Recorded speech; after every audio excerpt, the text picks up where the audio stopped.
Welcome. I'm Kinetic Symphony. I hunt down and report on mysterious and weird, true stories, from glitches to the paranormal.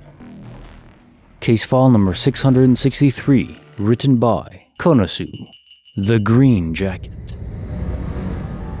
This occurrence happened about, I'd say, 6 to 7 months ago while I was heading home from a family vacation. We stopped at a rest area somewhere in Alabama to let our dogs out and to head to the bathroom ourselves, and I was left in charge of the dogs while everyone else went in. So when my turn came around, I walked/ran in pretty fast. This is when I first spotted the disappearing man. He was this older guy with a cane, and the only reason I noticed him was because of the bright green jacket he had on. Well, I walked past him while he was on a bench, and I turned around because the green had caught my eye. And he was gone.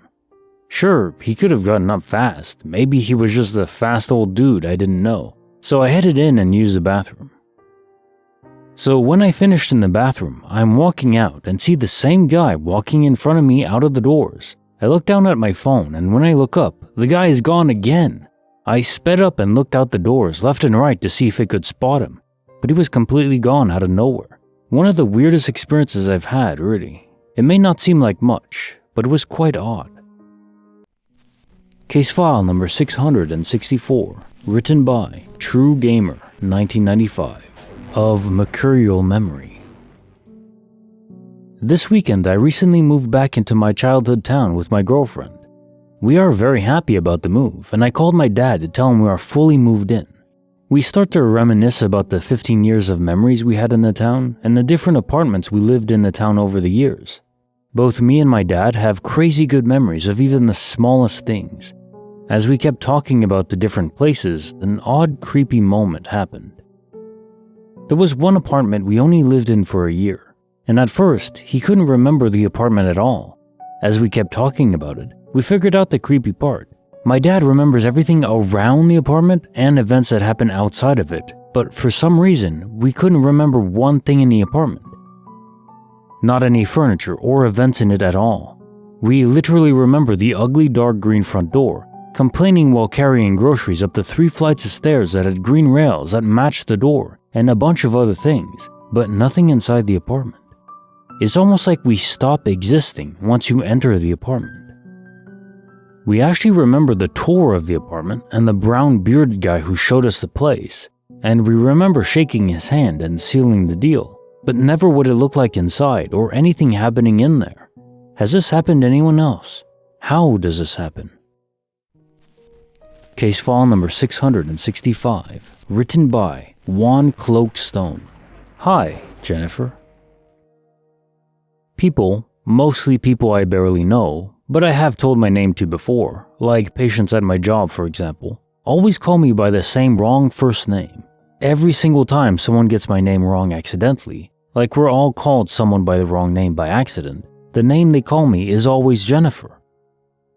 Now I think everyone's first instinct here would be that it's just confirmation bias, and that I only just pay attention to it when the name they call me is Jennifer, and that I disregard the times they've called me by another name that isn't Jennifer. But I took this into account about 8 to 10 years ago, and started to pay strict attention. I have never been called the wrong name that isn't Jennifer in this entire time frame, 10 years. To get some logical reasoning out of the way, my real name does not sound like Jennifer, nor does it start with a J or any other letter that can make the J sound in English or any other language that I'm aware of. This has happened in multiple different states, so that rules out that maybe there's just a girl who lives locally to me that's named Jennifer and we just happen to look really alike. Strangers that I don't know at all come up to me on the street mistaking me for a different person. It's always people who I've told my real name to at some point. Hell, even people who have known me for a short while, but long enough to know better, I'm talking over the course of several months, have called me Jennifer. The freaking priest that married my ex and I, who we have known for a year and a half at that point, called me Jennifer when we got up to rehearsing the vow portion of the wedding ceremony on our rehearsal night. Even though our names were written down in front of him.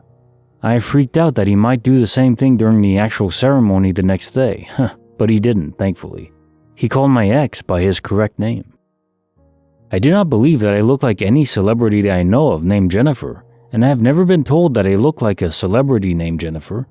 I have been told I look like other celebrities, but never Jennifer. I don't hang out with or work with anyone named Jennifer. Nobody I'm related to is named Jennifer. I have been called Jennifer by people of different genders, different races, different nationalities, different first languages spoken, and from different countries. My real name is a common one, so it's not hard to remember. The only thing I'm left to deduce is that it's just a huge coincidence that spanned at least a decade. So what do you make of this? Why does everyone mistake me for Jennifer? So, case notes for file 665. This is a weird one. It's not often that there's really no clear solutions, nothing that's obvious. To be named Jennifer by everyone in your life for 10 years. You went through all the obvious solutions, where it's not some local thing, where people of a certain nationality or region or dialect or language just mistake you for Jennifer for some reason. The only thing I can think of that makes any sense is that you just have one of those faces where you just look like a Jennifer. For instance, people say that I look like a James, maybe more formally Charles. My name is actually Paul, which does work as well. It's not my favorite name, although it's not terrible either. I think it's reasonable. And yeah, people have sometimes called me James when they didn't know my name, but never after the fact. So yours seems to be an extreme degree. Somehow people are just assuming maybe your aura is giving off this extreme vibe, conveying this absolute certainty in people that your name is Jennifer when it's not. But tell me, if it wasn't a hassle to change your name, what would you want to be called? And what's your first name if you want to share that information? I think I'll leave you all on a very inspiring quote that I read recently by the late and great Robin Williams. No matter what people tell you, words and ideas can absolutely change the world. I think it's part of what I'm trying to do, just spread ideas and stories about the world that seems so mundane, but it actually is fantastic, and we don't know everything about it yet. And that's part of the fun, to learn and explore and understand. Much more of that to do. Bonus file, written by im-a-sweet-lil-angel, a sanctuary of doom. I was a jungle perch, JP, fishing at the Black Rocks waterfall in Mowbray, far north Queensland. To get to the waterfalls, you have to walk up the creek that eventually leads to the waterfalls. The walk is about 3 kilometers long. There is no set path you take, so you find yourself walking up on both creek sides or in the actual creek itself. Plenty of rock hopping and wading through the water that was chest deep. Going up was immaculate. Caught lots of fish, recharged myself from the stress of life. It was raining, and there was no one else for the whole day in the area, apart from one family that passed me because I took my time fishing each deeper pool for JP. The family had already made their way to the top, then left when I was still making my way up. So I was truly alone then. Once I had gotten to the main waterfall, I had a bit of a rest and relax there. All was well until I started getting an unnerving feeling that something or someone was watching me. I mostly brushed this off because you do tend to get these types of feelings being alone in the bush. After my rest, I started making my way down the creek.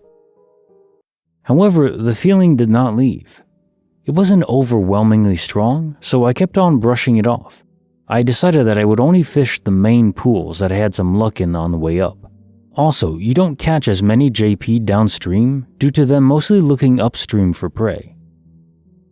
After walking about 300 meters from the main waterfall, I wasn't getting much luck, so I sat down on a flat spot and changed the lure on my rod. This is when it started to get very strange. As soon as I stood up, I had this unearthly smell fill my nostrils. It's something you can't describe. Personally, it felt more like an experience rather than a direct smell from something, if that makes sense.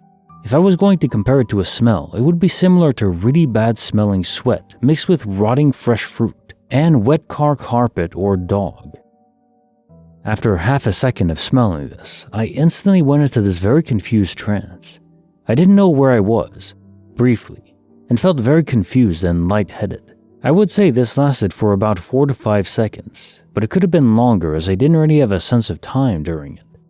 I remembered snapping out of the trance I was in whilst looking at my rod, The instant I snapped out of it, I felt all the hairs on the back of my neck stand up. Some people say this is a play on words or expression, but this feeling was different. My upper back and neck went extremely tingly, and I could literally feel my neck hairs stand up. This was paired with the most intense, get the hell out of there feeling I have ever experienced. It wasn't just an instinctive, horrible feeling. It was pure doom, like all the fear in the world was projected into me in one single shot. I knew instantly that whatever did that did not want me there, and I knew that in my whole entire being. I was so convinced something was there that I verbally apologized for being there and said I was leaving. The trouble was, it was 2.7 kilometers back to my car, and moving downstream is a lot harder than upstream, so it was a very long, painful, and paranoid walk back. The whole way, it felt like someone or something was following and watching me. I thought I heard a scream or screech on 2 occasions, but it was so hard to tell with the loud gushing water. With each step I moved away from the initial spot that the experience happened in, that feeling would subside a bit. I was about 3/4 of the way back to the car, and I gained enough courage and curiosity to see if I could maybe communicate with whatever it was, or at least catch a glimpse of what was there. I stopped, turned around, and was about to walk back upstream, literally about to take my first step, when the feeling of intense doom punched me in the face again, but with only about 1/4 of the strength from the first time. It was like it was warning me again not to come back. With that, I accepted my fate and made my way back to the car, still shaken from what had just happened. As I was walking on the off-road back to the car, the owner of the nearby property was near the entrance and was about to mow his lawn. I stopped for a chat and asked him if he had had any weird experiences around the area. He looked at me with a cheeky smile and blatantly said, I wasn't the only one that has had an experience like that here. He said that around 5 times a year, he will be stopped by a shaken tourist or a local that has just soiled their jocks. He said around the same time last year, a couple had a very similar experience to mine. He seems to think it's around the wet season when there aren't many people on the track. He mentioned that night that he had heard what he thought were pigs screaming around his yard. Said it didn't sound like a pig, but that's what he logically thought it was. Then, as he went to check for any crop or ground destruction from them in the morning, there was nothing. He also had moments when the curlews would be going off their nutters screaming, then all the birds would fly away from the trees, then just eerie silence. He also mentioned there have been many Yowie, Australian Bigfoot, sightings around that area. I later found out from an Aboriginal elder living in the Mowbray area that was sacred land to the Aboriginal people, and men were not meant to go there as it was a birthing place for women. After my experience, I had to sit in my car and collect my thoughts on what just happened, away from the area, of course, thinking about going back with a mate in the near future.